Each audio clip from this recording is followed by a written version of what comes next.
السلام عليكم، مرحبا بكم في هذا الفيديو. ان شاء الله اللي غادي نهضروا على الدخول المدرسي، كيفاش انكم ديروا واحد الدخول المدرسي اللي هو مزيان، تمشيو في القرايه ديالكم مزيان. غادي نتقاسم معكم كيفاش انكم تفوقوا في الدخول المدرسي ديالكم، تمشيو مزيان مرتاحين اليز، تجيبوا النقاط اللي هما مزيانين. يا كنتي كتقرا في الابتدائيه، كنتي كتقرا في الاعدادي، يا كنتي كتقرا في الثانوي، جميع المستويات مرحبون في هذا الفيديو. بارطاجيو الفيديو مع الناس اللي انتريساو واللي مهتمين بهذا المجال وبغاو يطوروا من ريوسهم. المهم في هذا الفيديو ان شاء الله غادي يكون مخصص لجميع التلاميذ، خاصه الناس ديال السادس والناس ديال التاسعه والناس ديال الجهوي ديال الباك والناس ديال الثانيه باكالوريا. المهم في هذا الفيديو غادي نتقاسم معكم بزاف ديال الحوايج اللي غتستافدوا منهم. الناس اللي ما كيعرفونيش، معكم رشيد، ايتيديون في ايكول سوبيريور دو تكنولوجي فيليير جيني انفورماتيك. اي واحد مهتم بالدومين ديال الانفورماتيك والمعلوم ولا المعلوميات يدخل دابا عندي القناه ويدير واحد سبسكرايب. غادي نتقاسم معكم بزاف ديال الحوايج في هذا الدومين ان شاء الله، خاصه الناس اللي بغاو يتعلموا الانفورماتيك غير من الدار. المهم ما تنساوش تدخلوا ديروا كومونتير ديالكم في هذا الفيديو، تقولوا لي بلي باغيين نتعلموا الانفورماتيك في الدار، نبارطاجي معكم ان شاء الله كاع الحوايج اللي غادي تحتاجوا. المهم في هذا الفيديو غادي نهضروا على الدخول المدرسي. يلا بدينا الفيديو. اول حاجه غادي نهضروا عليها في الدخول المدرسي هي النعاس. غادي نكونوا في الصيف ولفنا النعاس ديالنا انه كيكون مخربق، مره كنفيقوا مع 3، مره كنفيقوا مع 12 الصباح، مره كنفيقوا مع 2، مره كنعسوا مع 12 ديال الصباح وما كنفيقوا حتى 7 د العشيه. كل نهار ونهارو ما عندناش واحد السيستيم غاديين به مزيان. داكشي علاش خاصكم ضروري تقادوا النعاس ديالكم. وكيفاش غادي تقادوا النعاس ديالكم؟ داكشي علاش خاصكم تتبعوا شي طريقه مزيانه باش تقادوا النعاس ديالكم. انا الطريقه اللي غادي نقول لكم ديروها اللي كنطبقها انا براسي، يعني باش نقاد النعاس ديالي. الطريقه هي انني كنضحي بشي سوايع ديال النعاس. كمثال مولف كنفيق مع 3 د العشيه، غادي نفيق مع 3 ديال العشيه، غنكمل النهار ديالي عادي. الليله كمثال مولف كنعس مع 5 ديال الصباح. اشنو غندير انايا؟ ما غاديش نتسنى حتى 5 ديال الصباح، غادي نعس قبل، غادي نعس مع الوحده جوج بحال هكاك. المهم شي وقيته قريبه اللي يقدر يديني فيها النعاس. راه ماشي غادي يمشي النعاس مع 8 وانا فايق مع 3 ديال العشيه، راه ماشي لوجيك، ما يدينيش النعاس كاع. غادي نتسنى لديك الوحده جوج، المهم غنقص واحد ساعتين وغنعس. ملي غنعس ديك ساعتين غادي نعس مزيان. غضربني الفيقه بالليل، غضربني الفيقه يا مع 6 ديال الصباح يا مع 10. المهم وقت ما ضرباتك الفيقه راه كلشي كضربو ديك الفيقه ديال كيفيق كيحس بالنعاس ما كاينش، ولكن راه كيرجع ينعس. ملي ضربك الفيقه من تما غادي تنوض، يا ضرباتك مع 7 ديال الصباح يا ضرباتك مع 6. المهم تما غادي تنوض، غادي تنوض دير قهوه ديالك، قهوه كحله، وتنوض تخرج تضرب لك دويره في المدينه ديالك، فطر برا. المهم دير شي حاجه اللي غتشغلك النهار كامل. ما تفكرش في النعاس حتى الليل، شغل نفسك النهار كامل حتى الليل عاد تفكر في الناس وسير ديك الساعه ونعس صافي. ملي تنعس كمثال مع 12 صافي، ديك الساعه قد البروغرام ديالك. نعستي مع 12 خاصك تفيق كمثال مع 7 ديال الصباح. 7 ديال الصباح تكون فقتي، واخا يكون فيك النعاس فيق. النهار الاول صعيب، النهار الثاني صعيب، النهار الثالث صعيب، النهار الرابع صعيب، النهار الخامس صافي. النهار الخامس كيولي روتين، غادي تولي واحد العاده اللي غتولي ديرها كل نهار. من تما ما غاديش تبقى انك تنعس بزاف ديال الوقت ولا تنعس في واحد الوقت اللي هو مخربق. بعد ما تكون قديتي النعاس ديالك غادي تمشي للمدرسه. ملي غادي تمشي للمدرسه اول نهار ولا ثاني نهار ولا ثالث نهار، عندك الادوات ديالك، عندك كلشي داكشي جديد، الدفتر خاوي، كلشي هو هذاك. حاول انك ما تبقاش تعجز من الدقه الاولى. غادي تدخل النهار الاول ولا السيمانه الاولى تقدروا انكم ما تقراوش بزاف ديال الحوايج، غديروا غير التقويم التشخيصي ديالكم.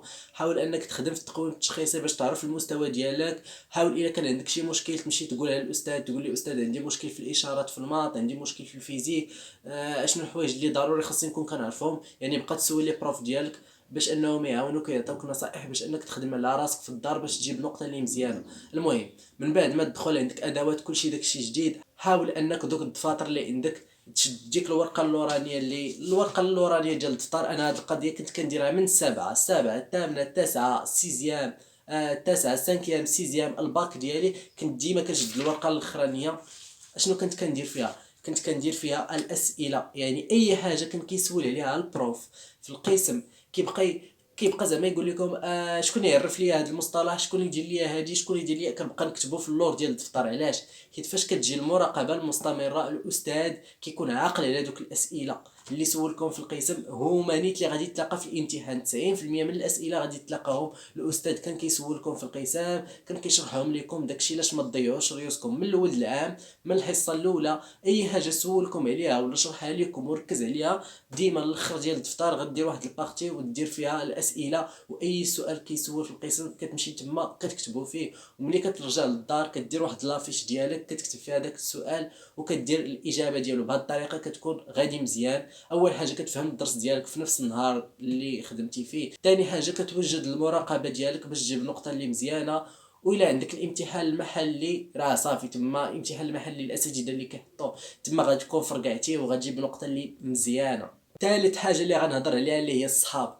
حاول تصاحب ولا يكون عشيرك ولا صاحبتك تكون شي وحده اللي كتقرا مزيان، ماشي زعما تكون صاحب غرضك وتمشي غير تعاشر معها في وقيته ديال الامتحانات. لا، تعاشر معها من الاول العام، تعاشر معها من الاول ديال العام. الدري كيقرا غادي يجرك لعندو. الا تعاشرتي مع الدراري كيتنمروا وما كيقراوش ما مسوقينش للقرايه فغادي يجروك لجهتهم كما كنتي. واخا تقول لي ما عرفت اش، غادي النهار الاول النهار الثاني الشهر الاول الشهر الثاني الشهر الثالث غادي تجر. يعني حاول تجنب دوك الصحاب اللي ما كيقراوش، اللي ما مسوقينش، اللي عطينا غير الزو النشاط، اللي عطينا الخروج، هادو تجنبهم. حاول انك تصاحب مع الناس اللي كيقراو، اللي موتيفي، ديما كيقولوا الكلمه الزوينه، ديما كيخرجوا من فمهم شي حاجه اللي زوينه، ديما ما كيتنمروش على بنادم. او اكثر حاجه كنكره انايا هي التنمر. كاين بعض المرات كيكونوا الصحاب مجموعين وكيتنمروا على شي واحد، نتايا كنتي في داك المجمع يخرج من المجمع يا قول لهم ما تبقاوش تنمروا. الا كانت عندك شخصيه قويه ان شاء الله غندير شي فيديو على الشخصيه قويه كيفاش تقويو الشخصيه ديالكم، وما تخليهمش انهم يتنمروا لك على صاحبك ولا تجر صاحبك وتخرجوا من ديك الكليكه نهائيا. التنمر واحد الحاجه اللي خايبه، اللي كنصح اي واحد يا كيعيش التنمر يا كيتنمر على الناس يتجنب الا كنتي كتعيشوا تجنب دوك الناس اللي كيتنمروا عليك، وهضر معاهم وخرج وجهك. كيتنمروا عليك خرج وجهك حتى نتايا، وما تسمحش لهم انهم يهبطوا من القيمه ديالك.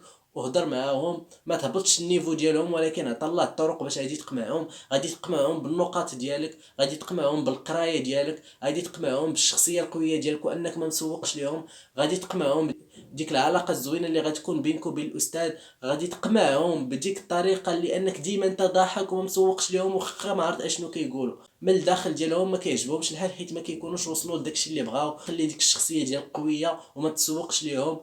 القافله تسير والكلاب تنبح، يعني ما تسوقش لهم، خليهم ينبحوا تيشبعوا. وركز على المستقبل ديالك وعلى القرايه ديالك اللي هي اكثر حاجه مهمه بالنسبه لك. داكشي علاش ردوا البال للصحاب، تصاحبوا مع الناس اللي موتيفي كيشوفوا الحياه واحد المنظور اللي هو زوين، كيقراو مزيان باش انهم يجروك لجهتهم. رابع حاجه السوايع.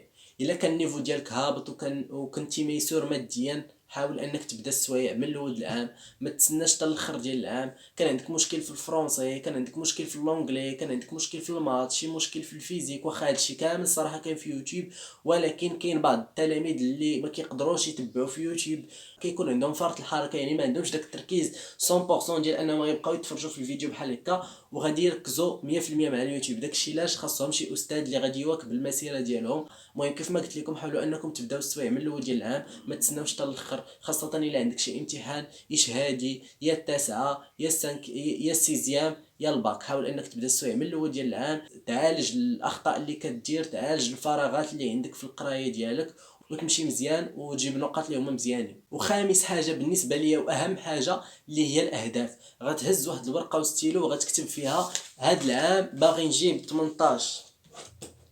18 راه ماشي شي حاجه اللي صعيبه، شي حاجه سهله يقدر اي واحد يجيبها. كيف ما كيجيب هذاك الاول في القسم، كيف ما الناس كيجيبوا 19 تقدر تجيب 18، تقدر تجيب 17، تقدر تجيب 16. يعني حط واحد النقطه تخدم عليها. كنتي باغي كمثال تجيب 18 خدم على 19، كنتي باغي تجيب 19 خدم على 20، كنتي باغي تجيب 14 خدم على 18. يعني ديما طلع السقف ديالك باش الا ما وصلتيش لديك النقطه تقرب ليها. غادي تهز ورقه وستيلو وغتكتب ديك النقطه وغتلصقها في الحيط، ولا غتكتب حدا ملصقات ديال الناس كيطوروا ريوسهم، شي واحد عزيز عليك وبغيتي تولي بحالو. بغيتي تقرا في شي مدرسه عليا مورا الباك، كتب ديك المدرسه العليا وكتب الشروط ديالها واشنو خاصك دير باش انك توصل لديك المدرسه. وسادس حاجه واخر حاجه هي الهوايات. حاول انك وانت كتقرا في نفس الوقت كدير شي هوايه كتعجبك. يتعلم الجرافيك ديزاين، يتعلم شويه د الانفورماتيك، يتعلم الرياضه، يتعلم السباحه، يتعلم الفكاهه، تعلم اي حاجه كتعجبك، اي صناعه المحتوى على اليوتيوب، اي حاجه كتعجبك تعلم ليها وخدم عليها، حيت غادي تكون واحد الحاجه اللي كديرها وكتفرغ فيها ديك الطاقه السلبيه ديالك وكتشجعك انك تكمل القرايه ديالك.